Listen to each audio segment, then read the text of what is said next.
1.85 खरब यूरो के अब तक के सबसे बड़े बजट को लेकर चल रही ईयू समिट में गतिरोध आ गया है। विकासशील देशों को दिए जाने वाले कोरोना रिलीफ फंड को लेकर यूनियन में गुटबाजी की नौबत आ गई है और सदस्य देशों की असहमति के चलते ही समिट को एक दिन के लिए बढ़ाया गया, लेकिन इसका हल अब तक निकलता दिखाई नहीं दे रहा।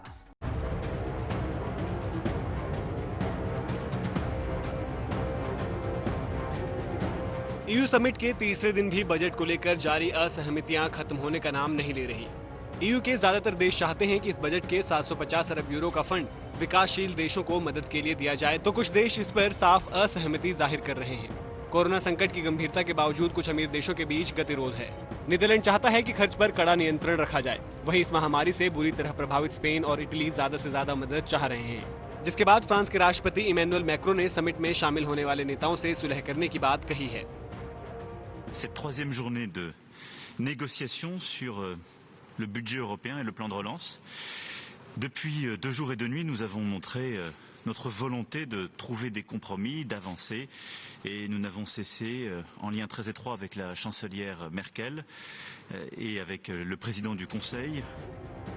बता दें कि समझौते पर सहमति बनना अब और भी मुश्किल लग रहा है, लेकिन ऑस्ट्रियाई चांसलर सेबेस्टियन कुर्ज ने कहा है कि बातचीत सही दिशा में आगे बढ़ रही है।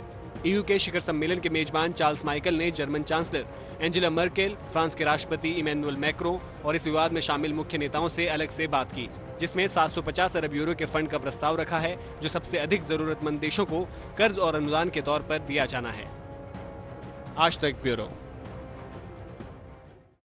कोरोना महामारी से होने वाली तबाही दिन ब दिन बढ़ती जा रही है। कोरोना का प्रकोप शुरू होने के बाद से दुनिया भर में एक दिन में पहली बार 2.5 लाख से ज्यादा नए लोग संक्रमित हुए हैं और 7,360 की मौत हुई है। WHO के मुताबिक कोरोना का सबसे ज्यादा असर अमेरिका, ब्राजील, भारत और दक्षिण अफ्रीका पर हुआ है।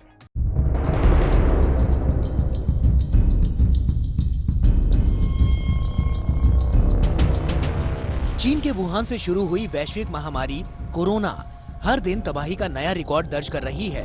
इस जानलेवा महामारी से न सिर्फ बड़ी संख्या में लोग संक्रमित हो रहे हैं, बल्कि इससे जारी मौत का सिलसिला भी थमने का नाम नहीं ले रहा। दुनिया भर में कोरोना महामारी से बड़े पैमाने पर जारी तबाही को सदियों तक याद रखा जाएगा। ताजा आंकड़ों के मुताबिक महज एक दिन में 2.5 लाख से ज्यादा लोग संक्रमित हुए हैं। एक दिन में ही संक्रमितों की इतनी बड़ी तादाद महामारी शुरू होने के बाद पहली बार सामने आई है। विश्व स्वास्थ्य संगठन के मुताबिक पिछले 24 घंटे में दुनिया भर में 2,60,000 नए लोगों को कोरोना ने अपनी चपेट में ले लिया है और 7,360 लोगों की मौत हुई है। कोरोना से मौत के मामले में ये तादाद मई के बाद अब तक की सबसे बड़ी बढ़ोतरी है। WHO के मुताबिक सबसे अधिक मामले अमेरिका, ब्राजील, भारत और दक्षिण अफ्रीका में सामने आए हैं। विश्व स्वास्थ्य संगठन का कहना है कि कुछ देशों में कोरोना महामारी ने दोबारा वापसी की है और संक्रमितों की संख्या तेजी से बढ़ रही है। WHO ने कोरोना महामारी से अभी और तबाही की चेतावनी दी है। दरअसल दुनिया के ज्यादातर देशों में लॉकडाउन में ढील दी गई है और इस वजह से न तो ठीक से सोशल डिस्टेंसिंग हो रही है और न ही लोग एहतियात बरत रहे हैं और कोरोना विकराल रूप धारण करता जा रहा है। आज तक ब्यूरो। कोरोना महामारी से तबाही के मामले में इंडोनेशिया ने चीन को पीछे छोड़ दिया है। पूर्वी एशिया में इंडोनेशिया कोरोना महामारी का केंद्र बन गया है। वहीं बिगड़ते हालात के बीच इंडोनेशिया की सरकार ने $50 अरब के पैकेज की घोषणा की है।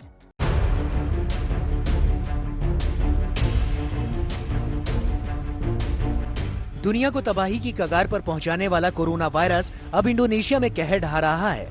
यहाँ न सिर्फ हजारों लोग हर दिन संक्रमित हो रहे हैं, बल्कि मौत का सिलसिला भी थमने का नाम नहीं ले रहा। पूर्वी एशिया में अब इंडोनेशिया कोरोना महामारी का केंद्र बन गया है। साथ ही तबाही के मामले में द्वीपों का ये देश चीन को भी पीछे छोड़ रहा है। ताजा आंकड़ों के मुताबिक इंडोनेशिया में 85,000 से ज्यादा लोग संक्रमित हैं, जबकि 4,000 से ज्यादा लोगों की मौत हो चुकी है। प्रशासन का कहना है कि संक्रमितों की संख्या और ज्यादा हो सकती है, क्योंकि व्यापक पैमाने पर अभी भी टेस्ट नहीं हो पा रहे। इंडोनेशिया में कोरोना महामारी का असर अर्थव्यवस्था पर भी बड़े पैमाने पर पड़ा है। इंडोनेशियाई सरकार ने अपनी अर्थव्यवस्था को बचाने के लिए कारोबार में दी जाने वाली टैक्स छूट बढ़ाने का फैसला किया है। इंडोनेशिया के टैक्स ऑफिस ने कहा कि टैक्स छूट दिसंबर महीने तक बढ़ा दी गई है। इसमें मैन्युफैक्चरिंग सेक्टर और मध्यम लघु आकार के उद्योगों को टैक्स ब्रेक की सुविधा दी गई है। इसके अलावा कॉर्पोरेट टैक्स की किश्तों में भी छूट दी गई है। इंडोनेशिया की सरकार ने कोरोना महामारी से निपटने के लिए $50 अरब का पैकेज दिया है। साथ ही टैक्स में भारी छूट दी गई है। ताकि अर्थव्यवस्था पर महामारी के असर को कम किया जा सके।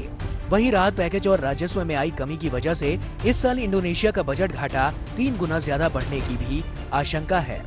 आज तक ब्यूरो। दुनिया आज तक में बस इतना ही, लेकिन हर बड़ी खबर के लिए आप देखते रहिए आज तक।